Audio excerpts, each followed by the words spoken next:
saat perhelatan Piala AFF tahun 2024, Indonesia juga pernah ditahan imbang oleh Laos 3-3 saat tim Merah Putih dilatih oleh pelatih Sinteyong.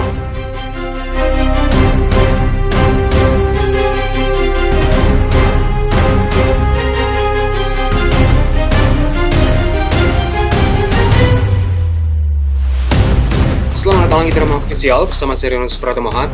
Tim nasional Indonesia U23 ditahan imbang Laos U23 0-0 dalam laga pertama Grup J kualifikasi Piala Asia U23 di Stadion Gelora Delta, Sidoarjo, Jawa Timur pada Rabu 3 September 2025. Namun ini bukan kali pertama Indonesia ditahan oleh Laos. Pada saat perhelatan Piala AFF tahun 2024, Indonesia juga pernah ditahan imbang oleh Laos 3-3 saat tim Merah Putih dilatih oleh pelatih Sinteyong.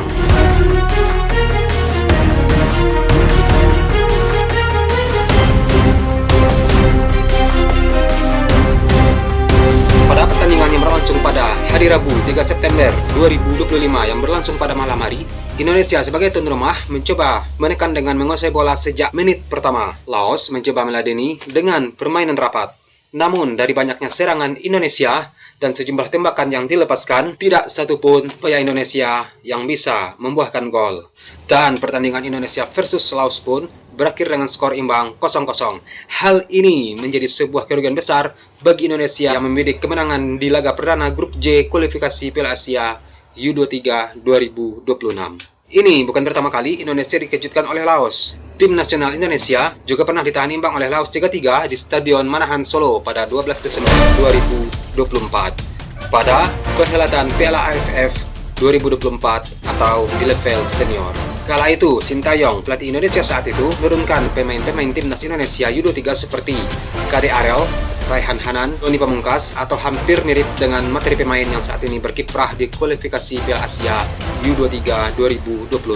Bahkan, Laos pada saat itu juga dilatih oleh pelatih yang sama, Ha Hyo Jun. Hasil imbang dari timnas Indonesia tersebut juga sempat menjadi topik perbincangan di kalangan pendukung, baik di media sosial ataupun di dunia nyata.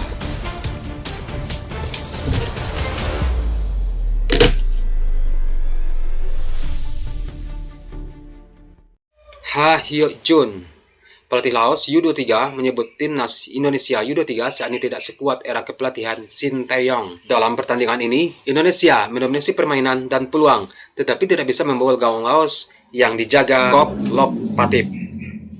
Aneh namanya. Beda, aneh namanya.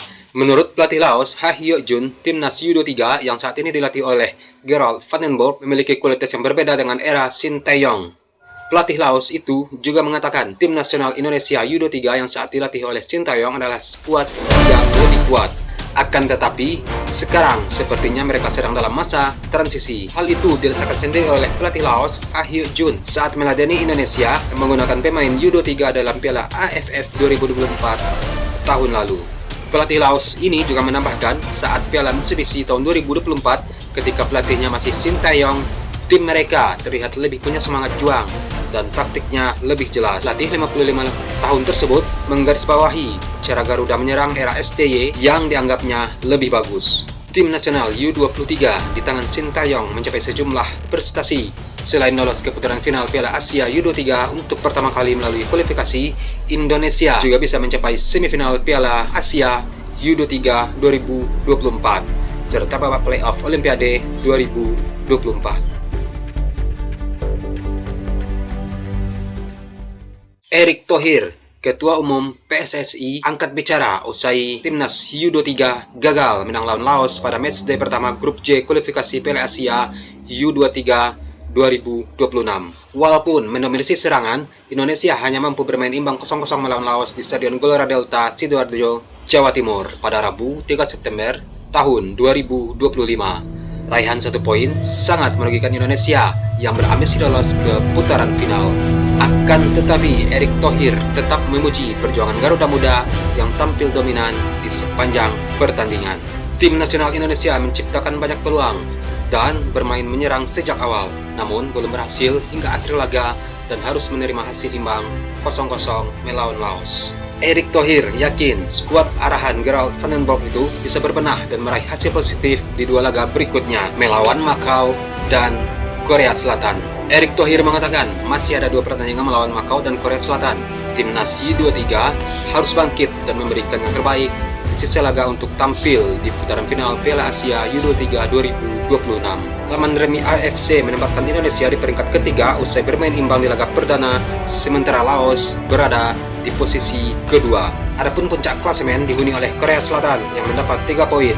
Hasil ini diraih berkat kemenangan telak 5-0 atas Macau.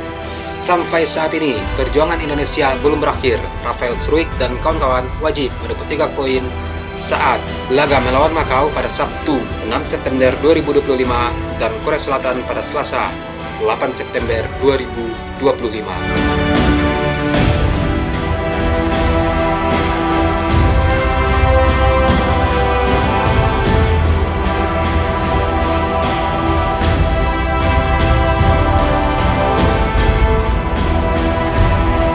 Namun, dari banyaknya serangan Indonesia dan sejumlah tembakan yang dilepaskan, tidak satupun upaya Indonesia yang bisa membuahkan gol.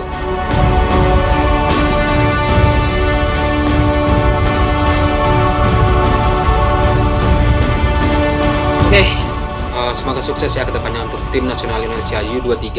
Walaupun saya tahu selama ini Indonesia sering PHP, sering PHP, tapi saya tetap berharap yang terbaik buat tim nasional Indonesia level senior atau U23.